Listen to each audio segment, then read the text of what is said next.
So I'm opening them and I'm going, yeah, whatever. And we get to like the third or fourth one and we go and tip it out.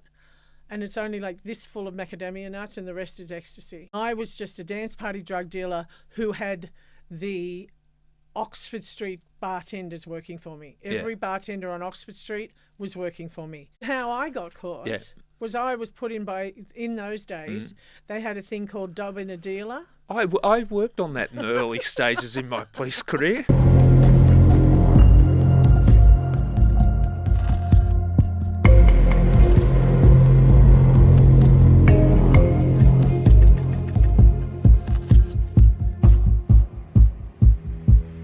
Kerrin.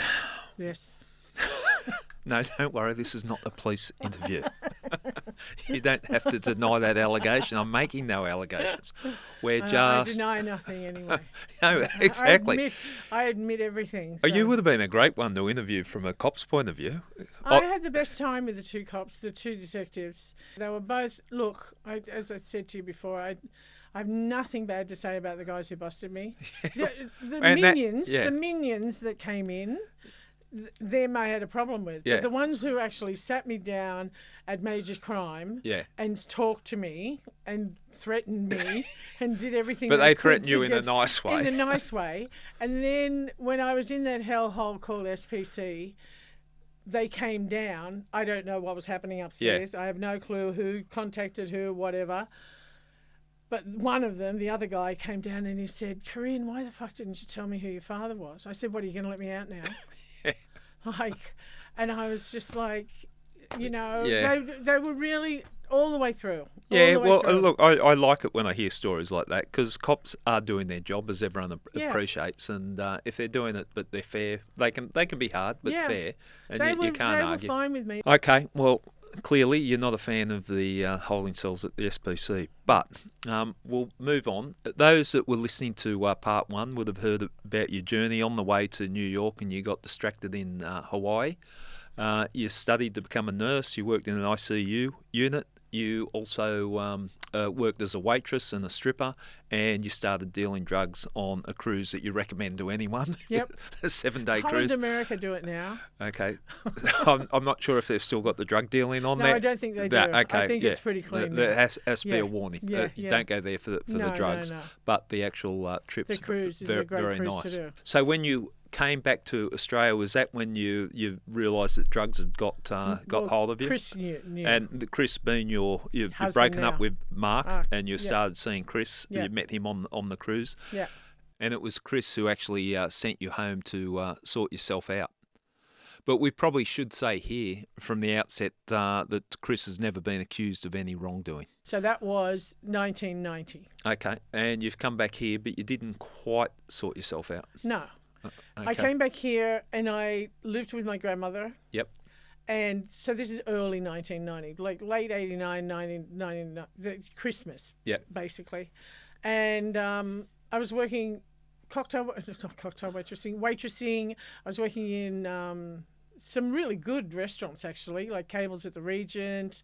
I was working at the Clock Hotel. They used to have this great steak house downstairs, and a couple of other restaurants up in the Cross that were really good. Yeah. And through doing that, I started, because I was here by myself, Chris was still back there, and I was here by myself, and I kind of didn't really have I had girlfriends that I knew, but they kind of weren't in the same scene as me. I was not in any drug scene of any description, but I was, because of Chris, in the gay scene, and I then found out about Oxford Street. Right. And then I met, who is still one of my friends today, who was the manager of the Albury. Okay. And I met him, and through him I met other guys, and just became a bit of a party scene. Yep. Mardi Gras and sleazeball became a thing, and that's when I met Ed. Right. And Ed came over from the United States. This was the start of it. So I was just a normal person doing normal ecstasy like everybody else on Oxford Street. Okay. I wasn't trying to find Coke because I knew the Coke here was crap. So Coke was out of my life. Yeah. Gone, goodbye. Anyway, so this guy, so I was just like buying ecstasy like everybody else was. Like this was the drug of choice. You didn't have to drink. with it. You and only that met the needs of the party scene. 100%. And it was a clean party scene. It was fun. Everybody was in a good... It was called the I Love You tree drug for a reason, you know? And anyway, so I met this guy named Ed, and he'd come over from the United States with, I don't know how many. And I was a connection to a lot of friends on Oxford Street who were working because it was Mardi Gras, and who were working and couldn't get off work. And so I'd buy 10 for him, whatever, you know, whatever they needed. And Ed got to know me through that. Yeah. And so anyway, it went on. It was just, you know, we went to Mardi Gras, and then again, that sort of, you just started off, you're enjoying the scene, you're using, and then it became available to you, you started selling it, and all of a sudden you find yourself as a drug dealer. Yeah, because of Ed. Yeah, blame Ed. Well, I'm blaming Ed because he's the one that sent them over to me. Okay. So he was from the United States. Yep. And we were sitting out the front of what used to be a cafe on the corner of Crown and Oxford Street. Yeah. And it was now it's a little 7-Eleven. And we were sitting on the steps out of it, high as a kite, on ecstasy. Yeah. And he said to me, Kerrin, if I sent you over 300 ecstasy a week, would you send me the money back? Yeah. I was like, yeah, sure. Shit, yeah. Of course I will. I'm high as a kite on your eckies. Of course I'm going to do that for you. Yep, no problem. Thinking it's just ecstasy post Mardi Gras talk. Yeah. This was a Sunday morning, Sunday afternoon. Yeah, okay. Right? Yeah. So I went home on the Tuesday or whenever I got home. And I said to Chris, you know, Ed said to me he's going to send over, you know, whatever. La, you know, talk. So about a week later, I get a phone call from the United States from Ed. Yeah. And he goes, okay, so I need you to go to Bondi Junction Post Office or Bondi Post Office, Poste Restante under this name, and this name being whatever it was, and you're going to take this letter saying you are who you are, and you have the authority to pick this up. Yep.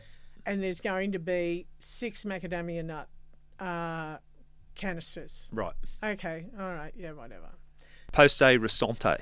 Poste Restante is, and they still have it to this day. I didn't think they still had it, but they do.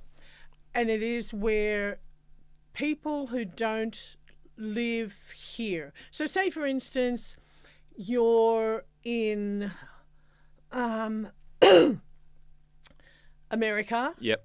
And you want to send something here to yourself. Okay. Right? Yep. So, and you've got no address here. Yep. You're holidaying over there, but you don't have a flat here, and so you need to get this delivered somewhere. Yeah. So it's delivered to Poste Restante. Right. Kind of like those post box, I suppose now. I don't know, but in the day, it used to be. You could send something to Poste Restante. So what Ed used to do was he would bodgy up a name. Yep. So say Julie Smith. Yeah. And he'd go, use the name Julie Smith. So I would go to whatever post office, and I went to every post office in the eastern suburbs, and I would go and say, write out, I, Julie Smith, give Kerrin Hofstrand the okay, or whatever, to pick up my package. Okay. And then sign it. And that was... And in those days... You could do that. Because you didn't have photo ID. Yes. You just had ID. And it didn't even have... it was a simpler time, wasn't it? It was a simpler time. So I go and pick it up. Yep. Very easy to do Poste Restante then. Yep. Very easy. And so I go and pick it up, bring it home. We were living on Stanley Street, and I'm opening them. And, you know, when you open cans, they go... Yeah. So I'm opening them, and I'm going, yeah, whatever. And we get to like the 3rd or 4th one, and we go and tip it out, and it's only like this full of macadamia nuts, and the rest is ecstasy. Okay. He has done the perfect job of sealing the that cans back. Yeah. And there was 300 ecstasy in there. Right. And so that's how it started. And how often would this take place? It took place about once every 2 weeks. Right. And he would send it in so many different things. Yeah. Like it'd be a chocolate box. Okay, so it wasn't a pattern. It was mixing it up all the time. It was mixing it up all the time. Yeah. And every time he did it, and it okay, so for instance, say, this was not true, but say it was one of those fantails things that you get the favourites. Yep. but the sealant on the plastic was like it had never been opened. Okay. He was a brilliant person at doing these repackaging. Yep. I have no clue how he did it. Yeah. And then every couple of weeks after that, I'd send him back. I'd go to different banks and I'd send him back, when I got to that point, $9,999. Keep it under the 10,000. Because keeping it under the 10,000. Which would exactly flag it. Exactly right. Okay. Did you appreciate and you started to roll in the money, I would imagine, when this, did you appreciate how deep you were getting into what you were getting? Did you even think about the consequences? No. Did you, like the drugs that you're dealing, did you worry about the harm? Was No. it okay? Because, and as I said in my statement to the judge when I was sentenced, I was dealing ecstasy, a dance party drug, and LSD, right? Because his brother had brought over all these LSD, which were terrible, which ended up sitting in my drawer, which they ended up finding. Anyway, they found it, whatever. 2 people over the age of 21, or at least over the age of 18, who were in a scene, being the gay scene of Oxford Street. Okay. I was not standing at a kindergarten gate selling heroin. All right. And that's how I felt about it. Yeah, okay. I didn't feel, I have felt absolutely no remorse about selling ecstasy because it wasn't a bad drug in those days. Okay. Not now, not talking about now, not condoning that now. But in those days, you couldn't get anything more pure as a drug, as a party drug, that you only had to do a half of to do 8 hours of fun with no alcohol, with a chopper in your mouth and a lemonade, and go to Mardi Gras or Sleazeball or any of the dance parties that were on every Friday and Saturday night. So you didn't see there's any harm? No. Right. None. Did you understand that how the law would come down on you? Did you understand that you're now an international drug dealer? Yes, but I was never charged with international. Yeah. But that was the good thing. Did it weigh on your mind? If you're a drug dealer, and you don't have that in the back of your head at every minute of every day, you're an idiot. Yeah. You don't care how far up the chain you are. Yeah. And I was just a dance party drug dealer who had the Oxford Street bartenders working for me. Every bartender on Oxford Street was working for me. I dropped 10 a day into each bartender, one bartender a shift, and they would sell 10, they'd get one free. I'd go back down during the night, pick up, because the 10 would go like that. Ketamine. Yes. How did you get into that? You said it was sent... Because Ed got me into it. Yeah. Ed, because it was apparently something that was happening in the United States. Yep. Right? And so this is like 1991. What do you drug dealers say to each other? Hey, this is good shit. Well, try this. Is that... Basically, he said to me, I think from memory it was a phone call.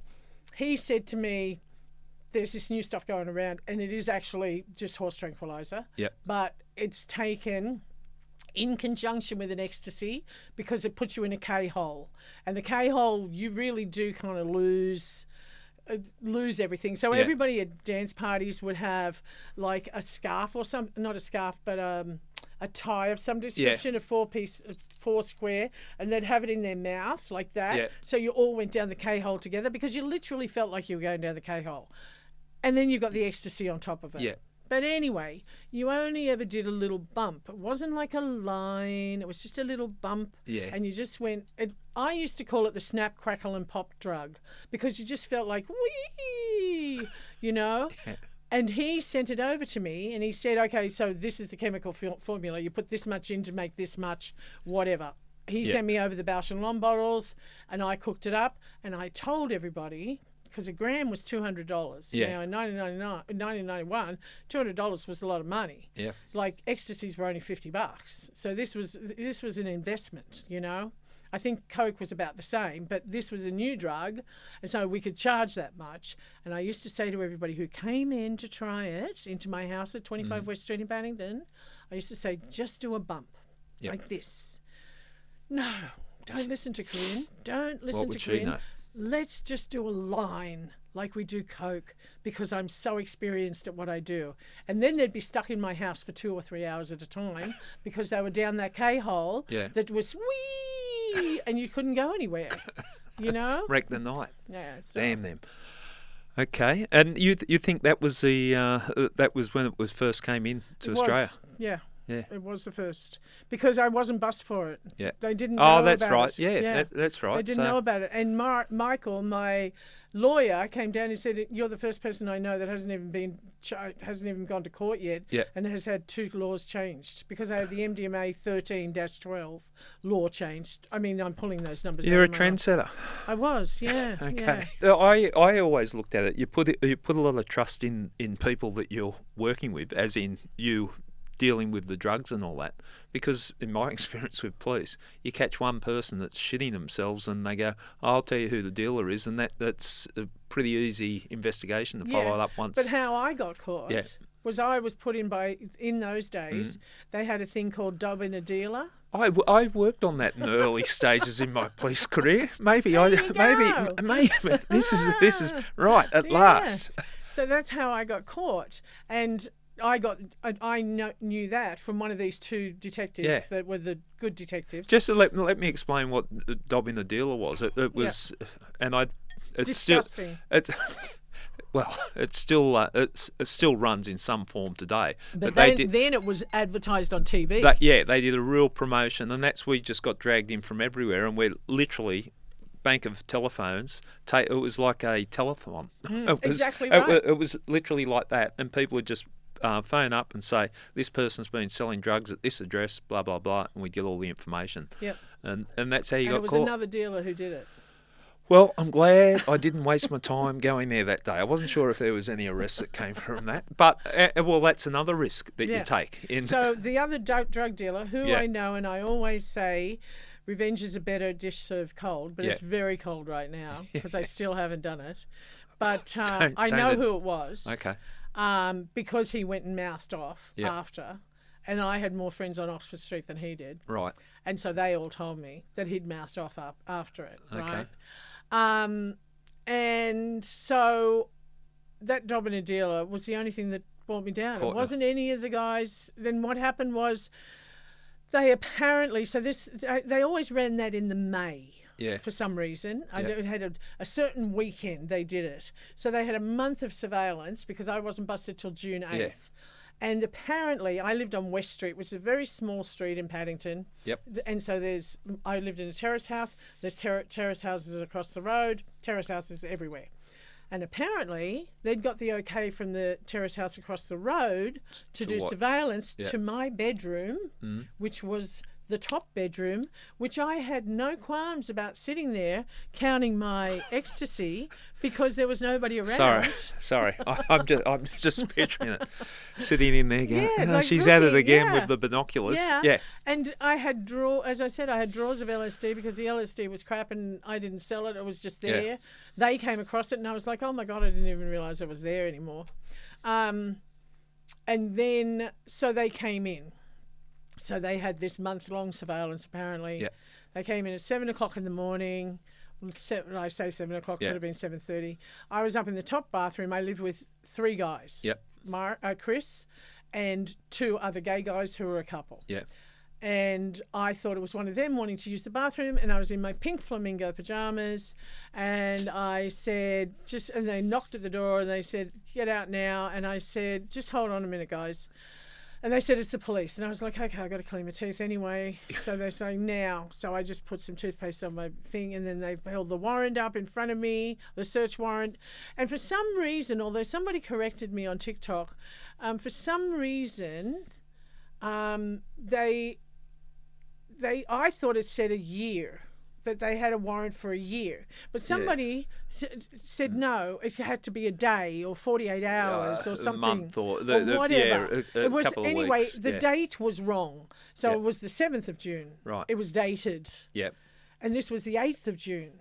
So I'm thinking, no, it's dated. I said to him, it's dated wrong. It's the 7th of June. Got you on the technicality. Yeah, I'm thinking, yes. But anyway, then he explained it to me, and I was like, okay, well, whatever. Yeah. So then we all sat around. There was people there from the night before. I was in bed. Yep. But there was people from the night before. So I'm walking around the house with them, right? And we would go out. So we've gone from the front to the back of the house. And in the back of the house, in the oven, there was Special K. Right. So then... Not Special K as in the breakfast cereal. not the cornflakes. So they're open. They'd seen... I don't know what they saw, but they opened up the oven, obviously, because they're opening up everything. Yeah. And they're like, what's this? And I had been cooking it the night before and turned it off and left it there because it had to cool down anyway. Yeah. And so because that's the kind of trust I had with everybody. Like it was nothing to me that there's like $10,000 worth of Special K sitting in the oven. And the Special K, ketamine. Ketamine. Yeah. And so they said to me, what's that? And I said, it's Special K. And they said, what, like the cornflakes? I said, no, like the ketamine that you give horses. It's a dance party drug.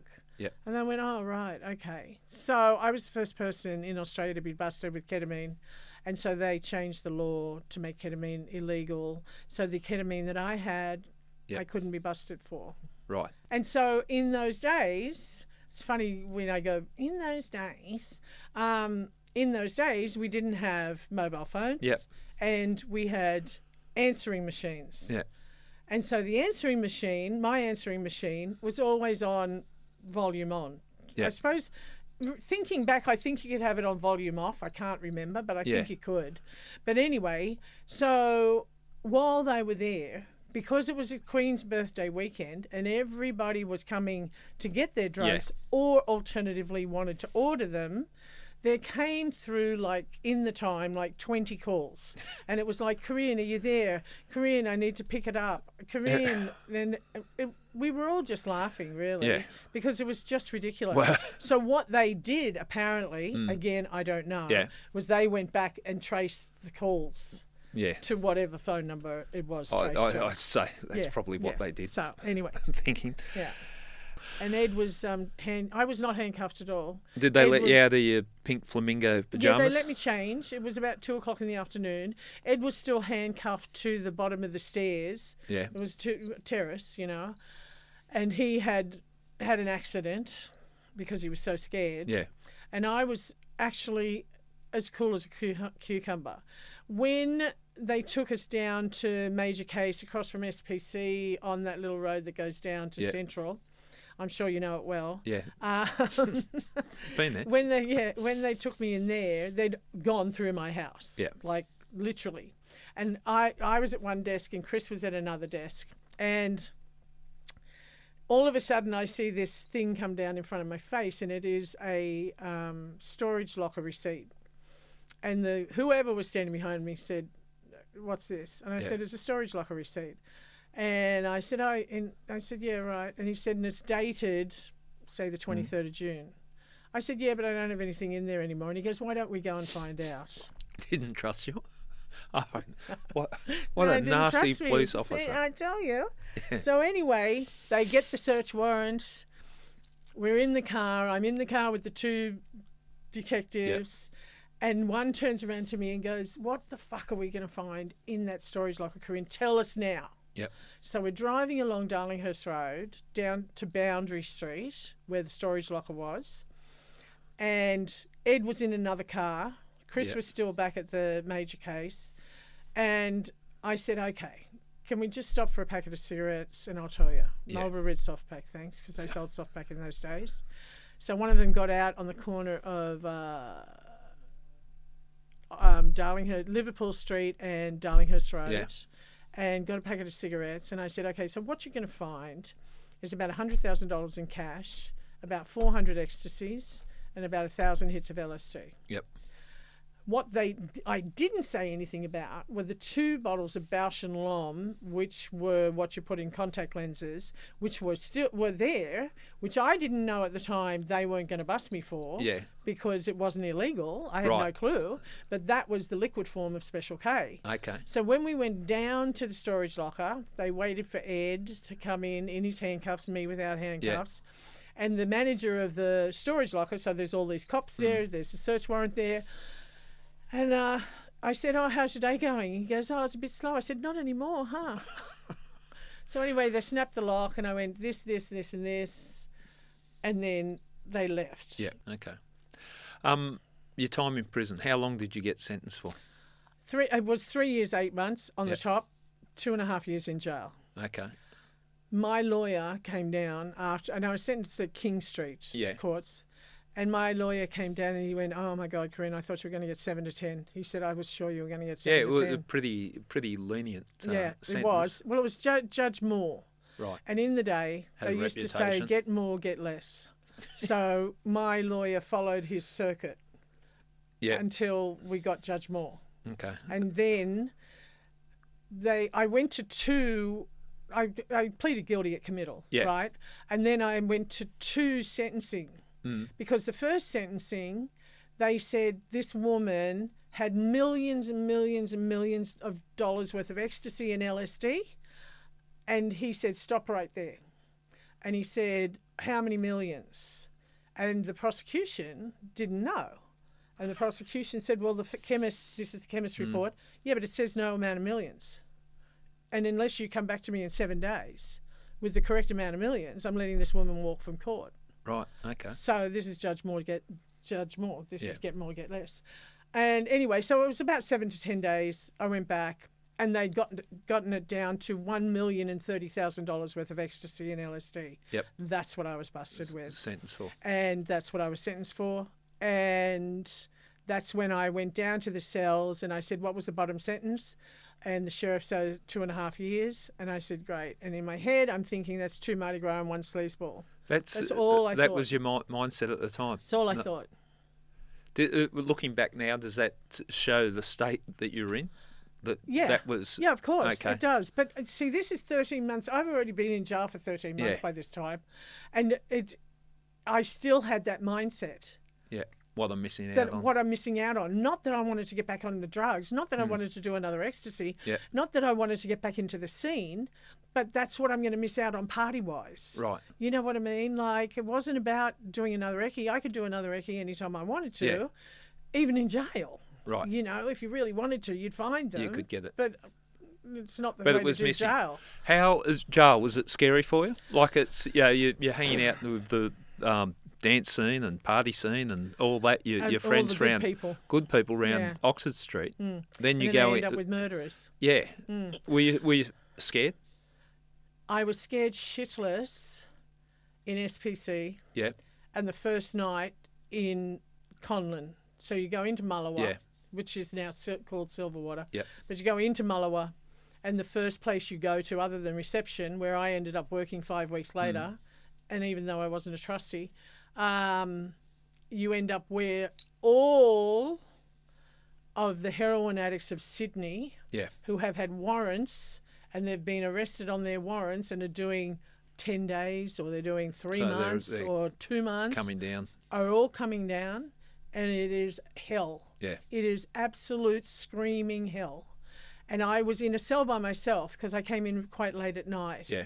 And I was in a cell by myself and I thought, okay, how am I going to deal with this in my head? Like, still not knowing what's going on. So the next morning I came out and I just shook everybody's hand. And I went, "Hi, how are you? I'm Kerrin. I've just been busted for drugs." Approach. You know, I had to get on top. Yeah. Because I had no clue who these people were. And wouldn't know how to survive in there. No. Yeah. So I got along with everybody. Yeah. And then a week later, my father came out for a visit. Yeah. And a country practice was really big. And they would have been watching and it. they were, the word got around. Came back down into Conlon all of a sudden. "Oh my God, you're Bob Hatfield's daughter. Why didn't you tell us? You know, la la la. All these Methadonians. Oh my God, Kerrin, you're Bob Hatfield's daughter. That's good impersonation. Oh my God, I was in with 300 of them, and so then it got to the screws, obviously, because they were up there at visits with me, and it got to the screws. So then the screws started doing this. You know, thinking I'm better than anybody else. Yeah. Like just poking me all the time, like poking the bear. Yeah. And I said, so I'm still in Conlon, right? Dad's been to visit, so it's already out. Yeah. Dad came to visit another once before I was sentenced. Yeah. Oh, he came out after Supreme Court bail, that's right, because he was going to do Supreme Court bail for me and then pulled it on me. Another story, we won't go there. Anyway, so the other time he came out, I knew he was coming out. So I said to everybody, "Dad's coming out for a visit next Saturday." So all of a sudden, a whole heap of people have visits, because what the screws were doing on the visits was when Gordon was there and with Kerrin, they were wandering up to say hello to Gordon and make sure everything was okay. So everybody down this end are having big kisses and big drops. So all the drops were going on over this side. Let's break that down. They worked out, and I suppose this is a cunningness of being in prison. Crims. Yeah. That, okay, when Bob's coming, the screws are going to be distracted. And so their first phone calls to their girlfriend, because they were all lesbians, I'm talking really literally all lesbians, and they're all coming out. You're not allowed to kiss, number one. Yeah. Number two, the screws are all with Gordon, so we're kissing. Right. And we're dropping, and then all of a sudden it's vomiting in Conlon. Right. Like with vomiting. all the stuff. All the stuff. So that was wild. But anyway, they kept pushing me. They kept doing this. So I was in Conlon for about 5 weeks. Yeah. Now, usually you're in Conlon until you at least go to committal. Well, I hadn't even been to Supreme Court bail. Yeah. But they knew that I was Gordon Piper's daughter, but they still kept doing this. And I said to one of them, I said, you keep doing this. I said, I get one phone call a week. And that one phone call can go in those days to the Sun, to the Daily Mirror, to Channel 7 or Channel 9. You pick which one you want me to go to. Yeah. Because I will. And so all of a sudden, I'm working in reception. That's a trustee's job. The girl I worked with had been in jail for 4 years. People that worked in those kind of jobs had been 4 and 5 years in jail, at least. And I'm there 4 weeks, 5 weeks, and I'm up there at reception. And also I'm in stage 2. I'm in my own cell in stage 2 in 5 weeks because they want to shut me up. Because there's nothing worse than a screw that works in a women's jail. Nothing. Yeah, you've come out pretty strongly about that. That was your experience? My experience with women's jails is all the money is given to men's jails. Yeah. There's no money given to women's jails. The girl that I worked with in reception, Leanne, she started the first aerobics class. She was given the right to work in some bloody probably hallway. I never went to the classes, but hallway to give the girls exercise because there was no exercise. At men's jails, they've got weights, they've got whatever they've got. Well, Kerrin, you brought up something that I've got to say I was naive to before I've started this, and speaking to some women that had been in prison. Like when we talk prisoners, we think men's prison, like all the issues, or if there's any issues, it's generally something that's happened in a men's prison. And I do take on board what you're saying, that women's inmates get neglected. 100%. There's one screw out of all the screws that I could say I actually liked. Yeah. And the rest treated every girl in there like pieces of shit. Right. And I used to they have things in jail called blueies. A bluey is a piece of paper that's blue. Yeah. And it is addressed... We're creative in the names, aren't we? Yeah. And it's addressed to the governor, so the head of the jail that you're in. Yep. So it's addressed to the governor, and it's Kerrin Hofstrand, would like an extra pair of pants because mine are worn out. Yeah. Whatever. Or alternatively, it would go, Kerrin Hofstrand would require a legal aid lawyer because mine's just dropped me. So it's all Whatever. encompassing. It's an internal reporting system. Okay. So I used to do the blueies for the girls. Because I was in reception, I saw girls all the time because they'd come up for stuff, right? And we were also the best dressed wing because I could get everything from reception.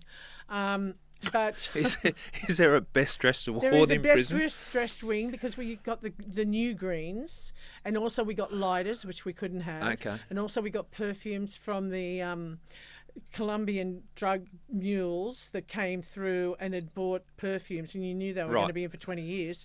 So Leanne and I go through the bags because that was our job, going through the bags and documenting everything. So we'd get the perfume, put that down too. So we smelt really nice too, and just have to hide it on muster days, you know. So I used to, when the girls came up, they'd go, "Oh God, this has happened." Yeah. Whatever. I'll go, "I'll write a bluey for you."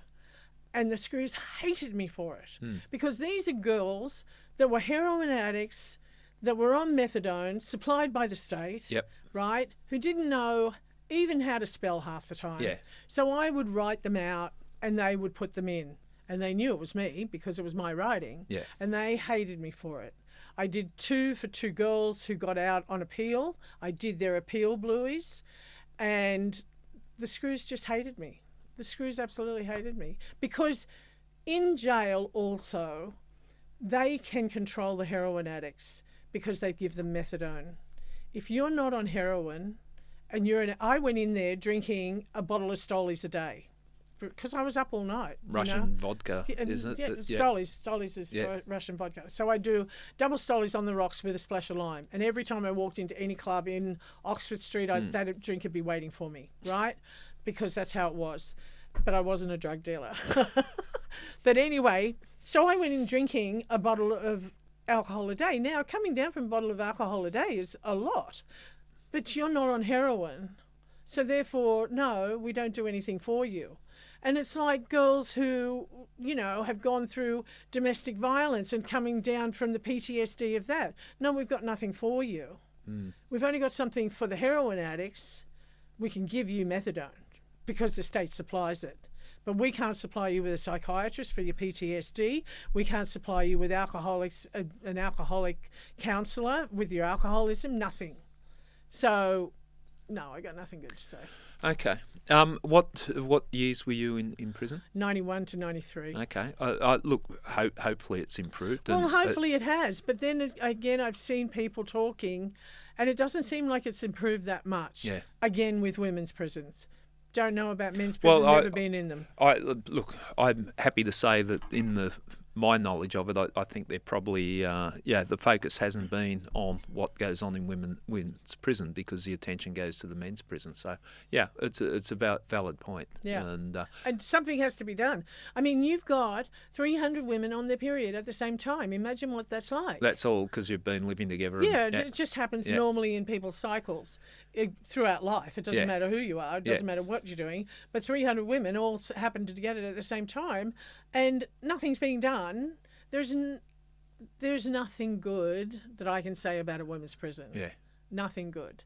Because unless they've changed radically in 30 years, which I very much doubt, because the men's prisons seem to get all the attention, then I think the women are going through exactly the same thing. The only thing that's changed is the area. Like now Park Lee, which used to be a young offenders prison, is now a women's prison. And the Norma Parker, which was at North Parramatta, which was the minimum security, is now Emu Plains, which in my day, Emu Plains was a male prison, minimum security. Okay, so moved it round. Yeah. You got out of prison, you got picked up in a car, and what was this I read in the notes? Everyone's free to feel good. That was, it must have come from your TikTok. Describe it. Well, I got because I should browse at you saying you've been in prison for a reason. Stop complaining about prison, and then you've been released. And we're gonna. I preface this that we would have a laugh at some things. What was the song that you played when you were released from prison? To describe that. I got. First of all, I had a limousine pick me up with 2 friends and Chris, right? And I had sent them a tape. Like, because it was minimum security, we had more access to people. And so Chris had come out, or somebody had come out and got this tape from me. And it was on replay, Everybody's Free to Feel Good by Roseanne, which was really big at the time. I had a $700 Carla Zampatti suit on. And one of the screws said, and I was talking to her like the week before, and she said to me, I said, oh, yeah, so I've got this coming, and, I didn't tell him about the music. I've got this coming, and I've got this Carla Zampatti suit. And she said, yeah, we had a girl in here who had a limousine pull up, but she had class. I said, what, unlike you? Oh, right, so still having digs at each other. Still. And when you leave prison, you get an opportunity in your parole statement. You get an opportunity to complain about whatever is wrong. And I made like a 5-page complaint about certain screws. Where that went, who knows, who cares? At least I got it out of me. But still, to this day, I hate them. Hey, but no, this is the beauty of a podcast. I want to hear your story. Yeah. And, no, it's just people need to put more money into women's prisons. End of story. Yeah. I'm sure it's the same nationwide. I'm not sure it's not just New South Wales. You know, I'm sure it's worldwide because there's more male criminals than there are female. No, definitely. You know? I think there's been that neglect there. Yeah. I'm just going through my notes, and let's find a easier subject. Okay, a new job opportunity working in BDSM club. No, not clubs. Okay. Okay. Explain. You just take it from here, because this is going to be an interesting discussion. So when I got out, I decided that I wanted to work in bondage and discipline. Yep. I had done because of my stripping, I had done some full service work, and I had friends who were doing bondage and discipline. And there was a couple of clubs around there. They're not clubs, they're actually salons. Okay. So there's only one now still working. Yep. But there was 3 at the time. Yeah. Right? So, and then they had parties. There was parties everywhere. But these were actual places where people who didn't know anybody could go, just like brothels. Yeah. But in those days, there was 3 kinds of development applications. There was, you could run a massage parlour. There was no sex, no hand relief. Yep. You could run a brothel, which is full service. Yep. Or you could run bondage and discipline, which was full service, hand relief, and also temporary piercings, whippings, etc. Right. So it was much more policed by the council. They came in and you had to have everything correct. There had to be sinks in every room. You had to have the yellow Sharpie things. You know what I mean? Yeah. It's like bondage and discipline is a graduate school of sex because there is no sex. It's playtime. Right. It's hard playtime, but it's playtime. So anyway, I got into it because I enjoyed it. Yep.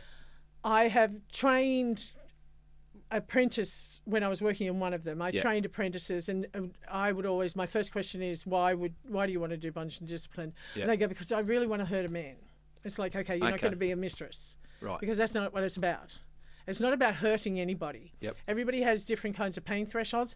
There's different kinds of bondage and discipline, like this, what we call slap and tickle. Yep. Which is honestly probably what most people do at home anyway. You know, it's what just it sounds normal. like. Yeah. And then there's really heavy stuff. 150 cuts of the cane down the back of your legs, temporary piercings, deprivation, like, you know, being put into a latex bag and all air taken out except for this. I mean, full on. Like, there's different levels of bondage and discipline that even I don't get involved with. There's like massive bondage that I wouldn't even know how to do. Like, people are experts at this kind of bondage. It's a Japanese kind of bondage. But I got into it because I was interested in it, because it's an interesting part of the sex industry. Yeah. So I did that for... probably 94 to 2001. Yeah, okay, 2001. Okay, so a long time. Yeah. And you said it's something that you can't just walk into. You've got to be trained. You said that to me when we were talking the other day. Yeah, and so you've got to be trained, and you walk into the place, and there's always a head mistress. Yeah. Right? And people who do it from home have read a book. Yeah. People who do it in salons have been trained. So you can only become a mistress after about 6 months of training. Yep. And so that 6 months of training, you're doing training on the weekends. And is that in that area? And that's mistress is the title that you earn? Yeah, so the mistress is the title you earn. Yep. And you're an apprentice before that. And you go in with a trained mistress to learn. So the guy knows, you go, look, yes, this is the kind of session you want. Yep. Yeah, that's fine. I'm just going to bring my apprentice in. He just tip her $100. Yeah. You know what I mean? And they do. That's just how it works. Or alternatively, most mistresses are submissives. There's very few mistresses in Sydney that I know, I don't know now, but in those days, that I know that weren't submissives.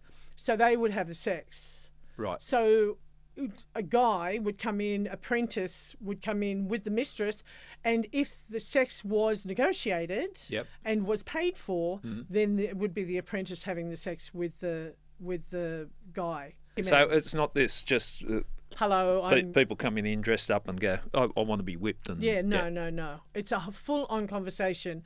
And one of the first books you read as a new mistress is a book called BDSM 101. And literally, you have to read it page to page, and as well as do training. You can't just go in and slap somebody. Yeah. It just doesn't work like that. Okay. So you worked at is it called the Castle?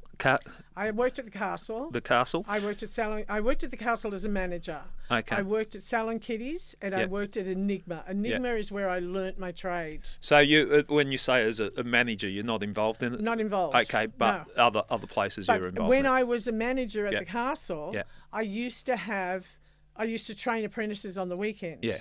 And I used to have a crash test dummy come in, like a guy in, who had a certain profession. I'm going to ask, and I don't want names, but you told me that the other day. So a cop used to be my crash test dummy. Yeah. And he could take more cuts of the cane than any man I've ever seen. Oh, cops are tough. Yeah. And he was only short. Anyway, and he used to do a lot of stuff, a lot of temporary piercing. So he was my crash test dummy. He was great. He had no pain threshold. Yeah. So it was really good because apprentices make mistakes, you know what I mean? Yeah. And his pain threshold was so high that's why we used him as a crash test dummy. Right. But they were good days. Okay, well, you've said about some people, and you mentioned the Japanese where they get tied up in the rope. Yeah, I can't remember the name of the rope thing. Yeah, I've seen something on that. What's the weirdest thing that you've seen? That I've ever and seen? Weird mightn't be the right word, because I'm saying for the average person. It's really bad. Yeah. Okay. It's I catch killers. We've heard some bad stuff. So when I was working at Enigma. Yep. Okay. So there's a thing called no, cut. See? I can. Yeah. Okay. This is what I'm saying. All right, that mightn't be something for our listeners. Even with a listener warning, That's we what might I'm saying. step That's the too worst far. thing. Okay, the second worst thing. The type of pain. Oh, the type of pain. Probably. Oh, look. There was a lot of guys who could take a lot of whipping, a lot of caning, probably 200 cuts on the bum, which, when I say 150 cuts of the cane on your legs, it's nothing like on your bum. On your bum's fine. There's a lot of fat there. Try it on the back of your legs. Hurt. So there were a lot of guys could take that kind of pain. Yeah. I think, but I never did it because I wasn't experienced in it. And this is where mistresses know their limitations. Yeah. I worked with women who did the breathing thing, where everything's taken away, or you're stuck in a piece of latex like this, right. And all the air's sucked out, and you've got this thing to breathe, right? Yeah. Very few mistresses are good enough to do that. That could go terribly wrong. That, to me, that can go horribly wrong. Yeah. That, to me, is the epitome of what bondage and discipline can get to. But with me, I was more about the caning, the whipping, temporary piercing, that kind of stuff. So probably middle ground.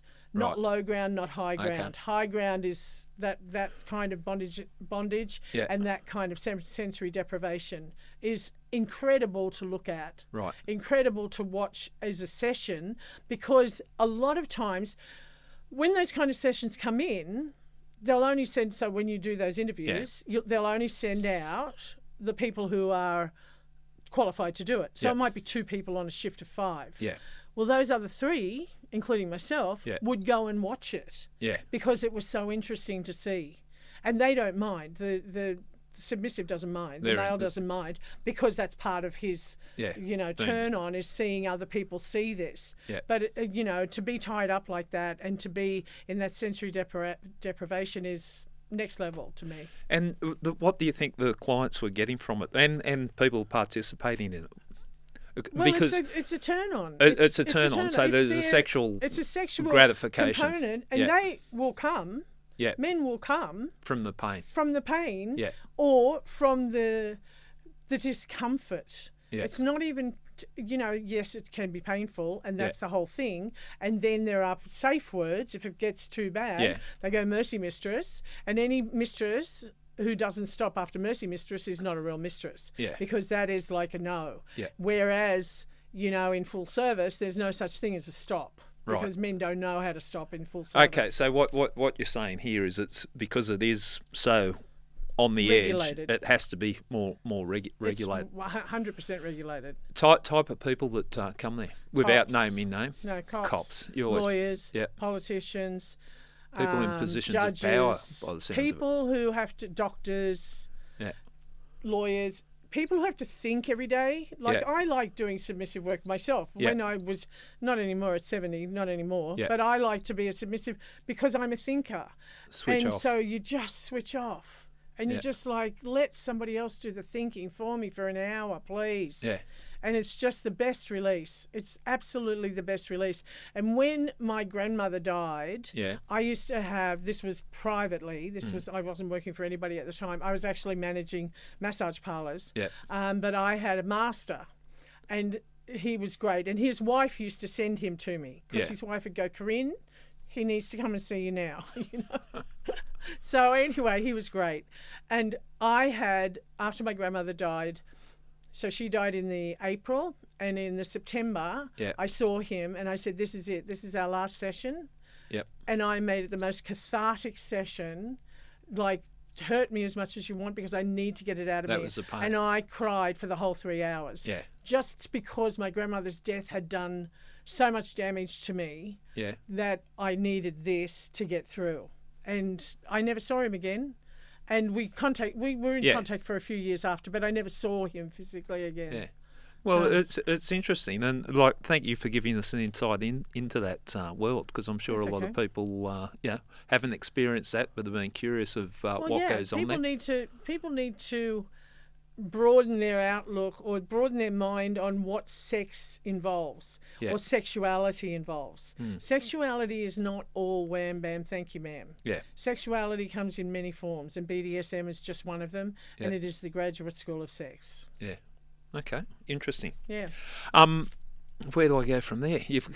I'm lost for I'm lost for words. Let me check my notes. First of all, I just want to talk about your. Going from that topic into your father, that was charged very publicly with sexual assault of to 11 and 14-year-old. Yes. Talk us about that, because I know you're passionate about great. what. It was really good. We were getting ready. I know it was Mardi Gras time. Yeah. And we were getting ready because I was in the Mardi Gras parade for 8 years, up until 1999. Oh, not 1999, 2002. Yeah. So I was in the parade, and in the parade there was Dykes on Bikes, and then there was the Red Ribbon Ladies. Yep. So we were the Red Ribbon Ladies, and each year we used to make outfits, and I was the only girl. The rest of them guys, and we all got dressed up and made money for charity. Anyway, and I know it was around that time because we were making outfits, and there was a thing on the news about my father. About being charged with sexual assault or sexual interference or whatever the wording was of 2 minors. And then there was a picture of Dad, and then I rang my grandmother, who is my mother's mother, who doesn't like my father, remember? Yeah, I've got the flow chart. And I said, then Dad's on the news, and she goes, I know, kids, I know, I just saw it. And I said, what is going on? And she said, I know 100% he didn't do it. Yeah. And this is the woman who did not like my father. Didn't like him. Okay. Well, and I said, how do you know that he didn't do it? She said, well, first of all, he never touched you, or he never touched my brother, right? And she said, second of all, he doesn't have it in him. Yeah. Because then he had type 2 diabetes. He was one step away from being an amputee. He ended up being a bilateral amputee. He had no interest in sex whatsoever. Yeah. So this was front page news for over a week. However many months later, after he's already had one leg taken off, he's wheeled into court. And you see there's a photo of him being wheeled up the gangway, and then there was no case to be found. And then that came out on page 12. Yeah. In this much. Yeah, there's a disparity of the way. Yeah. So then I went and changed his Wikipedia page. Right, because it still had those allegations. Because right. I don't know anything about the case, but I remember it being very, from a policing point of view, but I remember it being very big in the media. Yeah, it was very big in the media until it was. came to there's no case to be heard. Yeah. And then it was on page 12 in a paragraph this big. Yeah. There's the power of the media and the damage that can be It did a lot done. of damage to him, and it did a lot of damage more to my brother than me. I've got to say that you have lived a interesting life. You're very forthright. Have you always been forthright? Always. Yeah. Always. And it serves you well. Well, I just believe that if you don't tell the truth, then you're lying. And lies are harder to keep up on than truth is. And I've lived it. And like people will go, I'll say I've been busted, or whatever. It's usually about the bust or, it's usually about me. And I'll go, I was busted. Yeah, well, why do you tell people that? Because I was. Yeah. What am I going to tell them happened from the 8th of June 1991 to the 8th of December 1993? What, that I just went off the... You were busy? I know. Drugs. What do I think of them now? What do you think of them now? Do you subscribe to legalising drugs, or what? How do you? I live in the Cross, yeah. So to me, they're kind of legalised anyway, aren't they? Yeah. I mean, I have my CBD oil, so I know that's legalised, and I have flowers, what they call flowers, which are buds, which I get from my doctor, so that's legalised. And in regards to heroin, they've got the injecting room, so that's not legalised, but I mean, at least it's the government doing something about it. I've lived up there when there was no injecting room, and they had the garbage men on hazard pay on the Saturdays and Sundays because of the amount of syringes. So I'm all for the injecting room. I live across the road from it, so I don't like what comes out of the back of it, but it is what it is. I'd rather have it there than not. In regards to things like ecstasy or ice, or I don't even know what the drugs are around these days, but all I know is whatever is around these days is crap. Yeah. Like the if you take an ecstasy now, like they're taking 4 a night. Like I still have contact with the girls that I worked with in the massage parlours, right? Yeah. They're in their 30s and 40s. So they're like still out partying, and they're like, oh yeah, I just had a really good weekend. Oh yeah, how many ecstasy did you take? 10 on the weekend. In our day, you took one. Is that the quality? What about pill testing? I know that they do that now. Do you agree with it? 100%. Yeah. I agree with people being at the start of festivals and stuff like that, not to bust them. But let's get a test in there, because there's people, as we know, these festivals that are going on now, not like our day when it was like rave parties of a night, these festivals of a day, there's 8 and 10 people ODing. So there's 8 or 10 people who have dealt with somebody just there at the festival. So why are they, instead of freaking everybody out to bust them at the beginning, why aren't you pill testing at the beginning or powder testing at the beginning? You're not going to stop it. I think if I was a parent and I had kids going to a rave party or whatever, I'd feel more comfortable with them. 100%. Testing them. Yeah. Because the other option is them getting... No, you can't come in, you're busted, or no, you can't come in, leave, and then going to pick up another one. Yeah. You're not going to stop it. It's not like, I saw something on something the other day and said... Something on something? Yeah, well, something about the war on drugs. Okay. And it's not the war on drugs, it's the war on addiction. Well, it's not even a war on addiction anymore, it's a war on quality. Yeah. If the drugs were the quality of what I was brought up with, being when I was, dealing, when I was brought up, when the ecstasy were around, when the coke was around, when all the drugs were around in those days and nobody was stamping on it 100 times, then you could feel safe about people taking them. Now I wouldn't, I wouldn't trust anything on the streets now. Yeah. Especially anybody who gets involved with ice is just a goddamn idiot. Absolute idiot. Oh, well, you see the effects of that. Every day I see the effects of it. Yeah, why would you want to go down that path? Yeah. What about education? Do you think that makes a difference? No, or nobody listens. So, you're talking about kids. Yeah. You're talking about you and me at 18 to 22 or 15 to 22. At 22, you start thinking a little bit more sensibly, little bit more sensibly.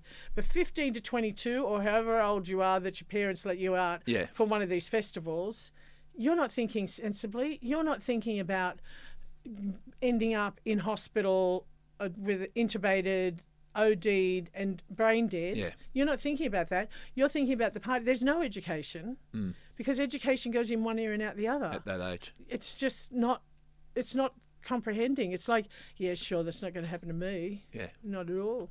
No. It's like being a drug dealer and going, yeah, it's not going to happen to me. Yeah. Wow. Fascinating discussion, a fascinating conversation. If people want to follow you more on TikTok, how do they find you? My TikTok name is Kerrin, Kerrin, 1954. Okay. Because that's the year I was born. Cool. And okay, so if I do a quick calculation, I'm only pretending here because you've already said that you're 70. Yep. Any other adventures you got planned? No. People tell me I should write a book. People tell me that all the time. Yeah. But it's like somebody give me $1 million or a couple of them, not even $1 million, even $2 million, and I'll sit and write it. But right now, I don't have the money to sit and write a book. Yeah. You know, I have other things going on in my life. But my passion, pre-COVID, I haven't been anywhere. Oh, well, I've been to New Zealand. I've been to Perth. I've been to Melbourne because I love Melbourne. But my passion is travel. Yeah. My absolute passion is travel. I've travelled since 2008. I've travelled every 15 months overseas for at least 2 months a year, up until COVID. Yeah. Now I'm too scared to get on a plane for that long. Right. Because everybody that gets on a plane for 30 hours seems to end up with COVID one way or another. They're either on their way over, oh, Kerrin, I'm here, but I'm sick, and then take 4 days out of your vacation to get better, or 10 days out of your vacation to get better, or get it on the way back. And I'm just not prepared to do it, even travelling business class. I won't do it. Okay. You know, and you wouldn't get me travelling economy. So I'm sorry. Ladies. Well, I can't do it. I'm 6 foot tall. Come on. It's not too comfortable back there, is it? But not that far. I only go north. Well, I'm sure you're still going to have a lot of fun, whatever you do. Your outlook on life seems to be very positive, and you take what's out there on offer with life and enjoy yourself. So thank you. I really appreciate you coming on. It's been a lot of fun, as I suspected it would be, and good luck with your TikTok and everything else you do. But thanks for being so forthright in what you've taught us about, and it's been interesting. Thanks so much. Been good here. Cheers.